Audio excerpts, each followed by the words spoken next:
суткада бизге 50 адам түшөт бизге.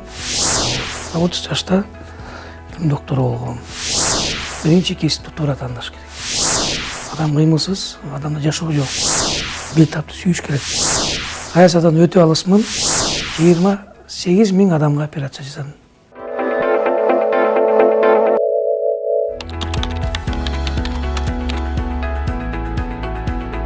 Жумуш күн эртең мененки саат 7-ден баштап бизде ушу жумуш башталат. Меники жумушка келип, кечинде түшкөн ооруларды, реанимациядагы ооруларды, операция болгон ооруларды бир сыйра реанимациядан көрөм. Анан кээде палаталарга чыгып дагы көрөбүз ооруларды. Анан 8-ден баштап мага оорулар, бейтаптар келе баштайт. Ошо бейтаптарды кабыл алып 8:30га чейин аларды көрөм да, көрүп анан түндө бир суткада болгон ошо дежурный дарыгерлердин отчетун угабыз. Канча оору түштү, кандай түштү. Бизде бир күндө бир суткада бизге 50 адам түшөт бизге орто эсеп 50 адамды кабыл алабыз, 50 адам чыгат.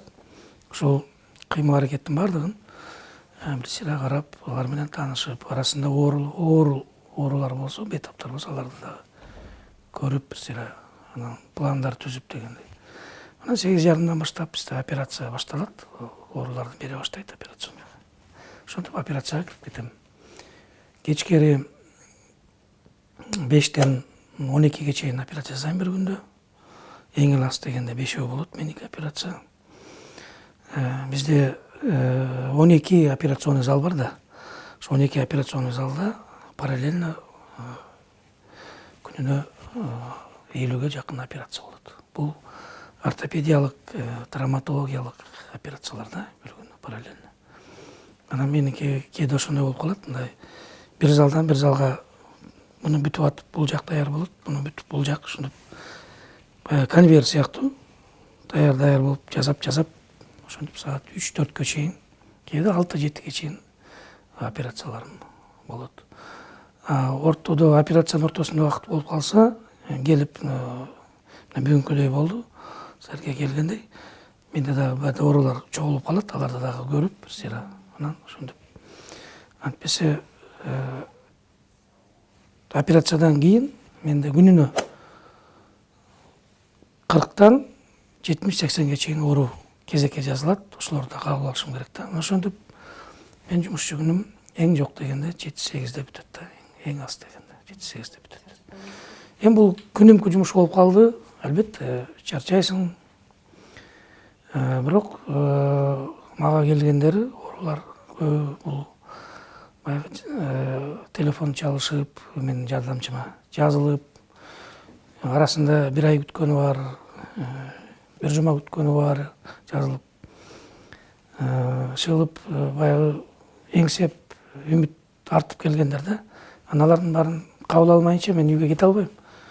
Мен качан гана акыркы оорум бүтөт, ошону кабыл алам. Кээ бирлер түз эле келе берет, жазылбай эле келип күтөт да, аягына чейин күтөт.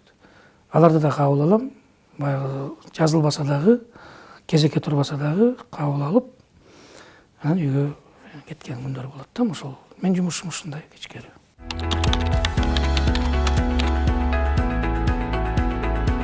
Окуучуларым көп менде, Кудайга шүгүр.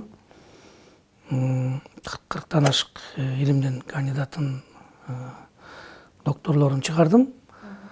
Бирок окуучуларымды ошо өзүмө теңегим келет да, теңеп өзүмө ушу мендей болсо экен деп пример айтам да, мына примерди мени өлгүнү менен алсаңар болот. 30 жашта илим доктору болгом.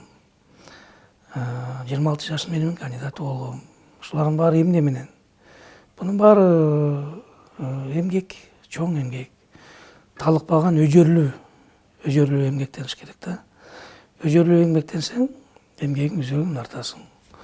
Экинчиден, жакшы адам болуш керек деп ойлойм. Мен ойлойм да, анткени ошол иштеген чөйрө дагы, сен иштеген коом, үйрөнгөн, тарбияланган коом, иштеген коом дагы сага бүт тараптан жардам бериш керек, сени колдош керек. Илимде ошондой колдоо болсо дагы сага бут тоспош керек деген нерсе болуш керек, туурабы? Чын адам болуш керек.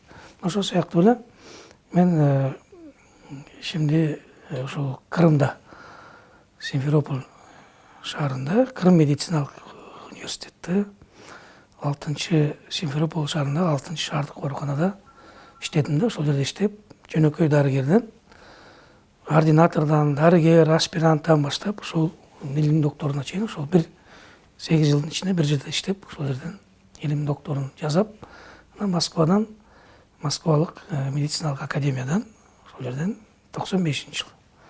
Андан 23 жыл мурун жактагам да. Ошону мен өзүм окуучуларыма ушундай үлгү катары, пример катары айтам. Мына менен алгыла.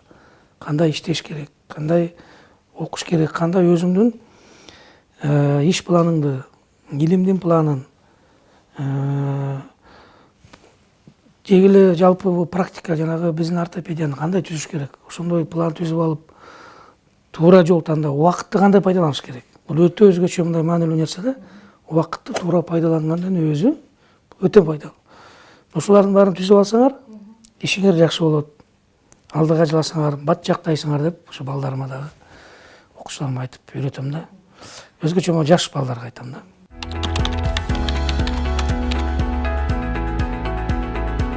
Жок, эми бул мындай да, бул илим анан практика биздики туура дал келсе, албетте бул жакшы мындай бир кесиптин ээси болуп чыгасың да. Мен ойлойм, мен ошо өзүм тагдырымда, турмушумда өзүмө кесипти туура тандагамын. Биринчи кесипти туура тандаш керек. Туура кесип тандасаң, сенден өткөн бактылуу адам жок. Мен өзүмдү өтө бактылуу сезем. Ошол кесибимди өтө туура тандагам. Бул биринчиден.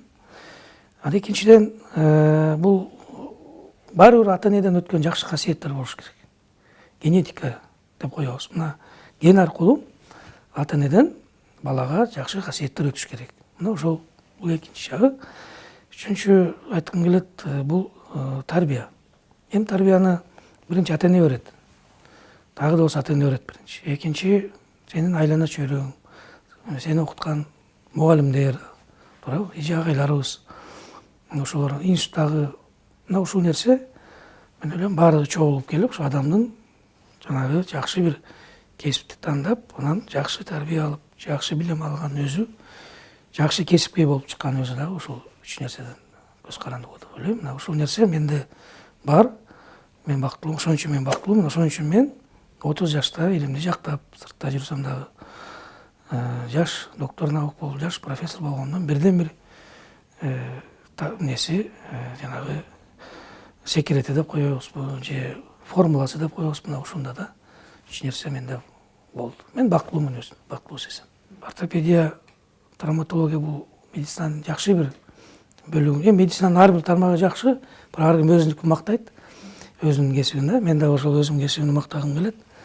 Бул өтө мындай жакшы кесиптердин бири. Адам эми кыймыл аракет адамга. Кыймыл аракет, муун, омуртка, сөөк дегендей. Адам кыймылсыз, адамда жашоо жок. Жашоодун кызыгы да жок дегендей. Ошон үчүн биздин кесип ошо эң кызыктуу, адамга керектүү кесиптердин бири. Албетте ар бир эле медицинанын кесиби керек, бирок мен өзүбүздүн кесипти да мындай өзгөчө көрөм да. Ошол себептен батыш өлкөлөрүндө, бай мамлекеттерде ортопедиядагы иштеген дарыгерлер эң жогорку маядан алышат да. Эң Америкада, Европада мисалы жүрөккө жасаган дарыгер эмес, же нейрохирург эмес, мээге, а именно ушул кыймыл аракетти жасаган дарыгер. Омурткага, муундарга, сөөккө жасаган дарыгерлер өтө мындай коомдун эң алдыңкы адамдары эсептелет. Мисалы Америкада ошондой биринчи орунда турат да.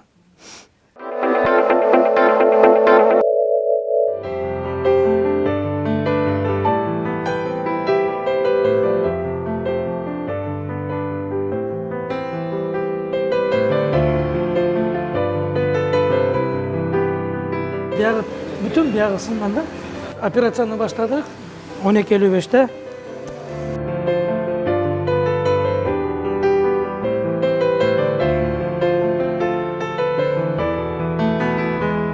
Давай, дрель.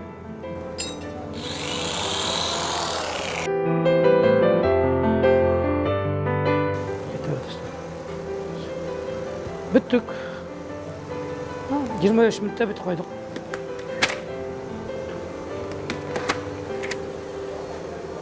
Жамбашты сөйікті чегелеп қойдық.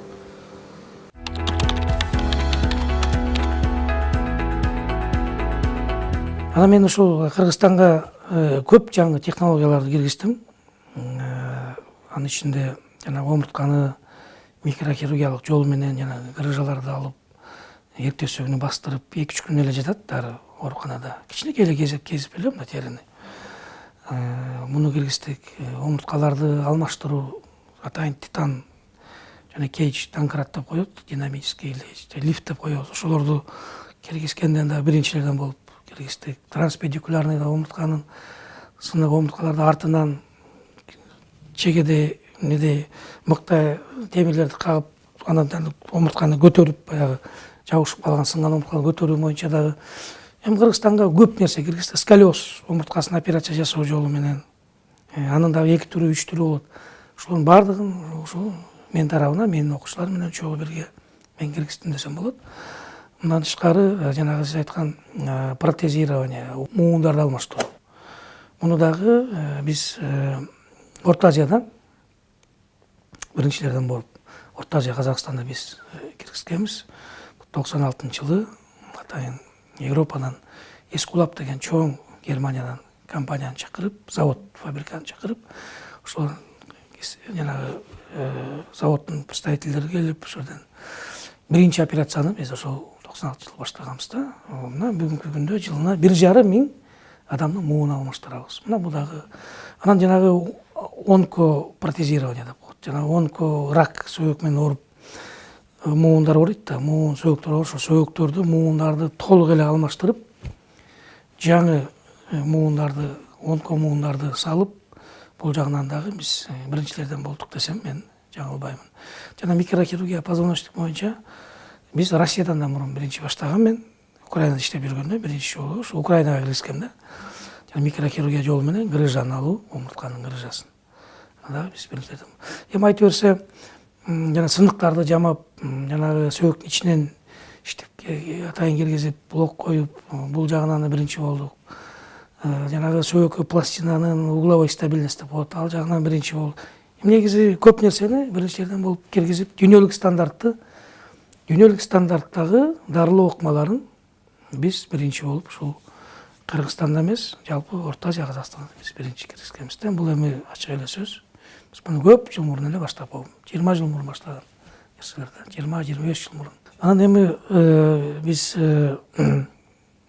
бизде жылына 10 миңден ашык операция жасалат да. 13 миңге жакын адамды дарылайбыз. Анан 10 миңден ашык операция жасалат бир жылда. Анан албетте бардык эле адамдын колунда жок. Жанагы темир тезектерди сатып алып дарылаган.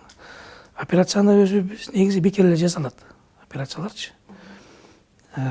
Бирок жанагы ошо бетапка кетүүчү чыгымдар, жанагы металл түрүндө, титан түрүндө, сталь түрүндө, алардын жанагы бурамалары, шуруптары, темир тезектер бул өкмөт тарабынан каржыланбайт. Бул ар бир жаран өзү сатып алат да. Өзү сатып алат. Мына ошол нерселерди сатып ала албаган адамдар көп. Колунда каражаты жок адамдар көп. Мына ошолорго биз өзүбүз спонсор болуп, мен өзүм көп адамдарга жардам берип, бекер жана сатып алып берип, операция өзү негизи эле бекер жасалат. Жанагы чыгымдарды биз өзүбүз алып берген күндөр көп болот да. Ошон үчүн мен дайыма айтам, биздин мекемеде бир дагы бейтап дарылана албай калдым деп кетпеш керек. Биз ар бир жаранды колдон келишинче, алдын колунда жок болсо дагы өзүбүз көтөрүп, өзүбүз жасап беришибиз керек деген бизде ошондой девизибиз бар, ураныбыз бар. Ошонун негизинде биз иштеп келет.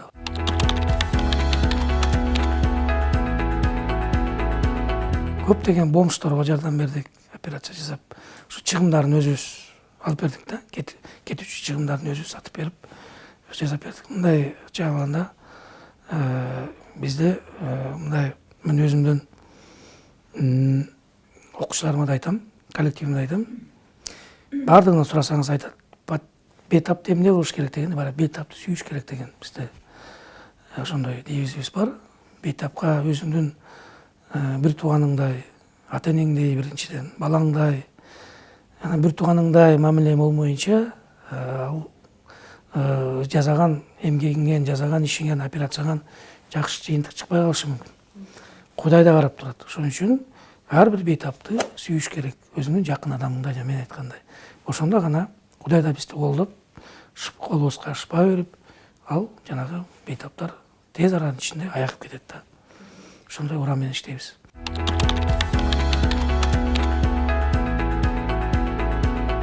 Саясаттан Кудай сактасын деп. Саясаттан өтө алысмын, саясатка аралашкым да келбейт. Бирок кээде саясатта мени өзүнө тартып алып кеткен күндөр болот. Бирок менин бактым бул менин кесибим.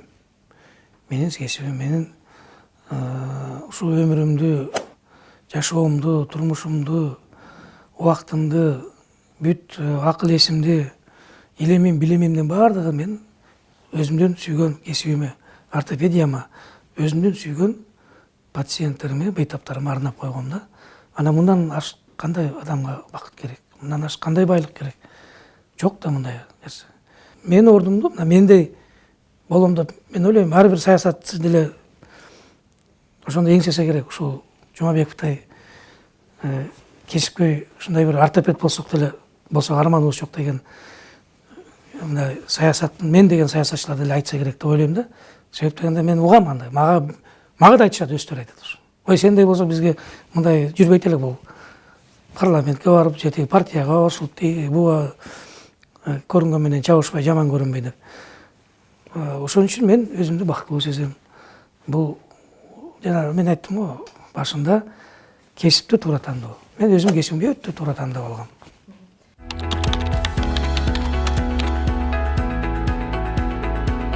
Азыркы орусча тилинде успешные люди деп коет го. Азыркы мына биздин академиктер, илимпоздор мисалы, улуу илимпоздор, академик профессорлор, доценттер, биздин агай эжелерибиз, илимде иштеген, илим тармакта иштегендер, маданият тармагында иштегендер, биздин улуу акындарыбыз, жазуучуларыбыз, драматург деп коебуз, артисттерибиз, мына кандай сонун артисттер, ошолордун баары туура тандаган илимди.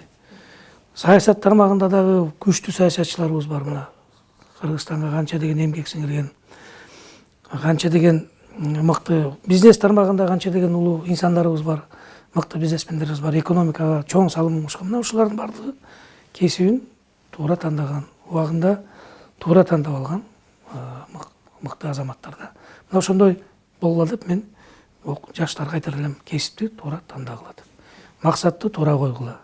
Анан максаттын үстүндө талыкпаган өжөлүү эмгек, окуу, эмгек, билим алгыла деп.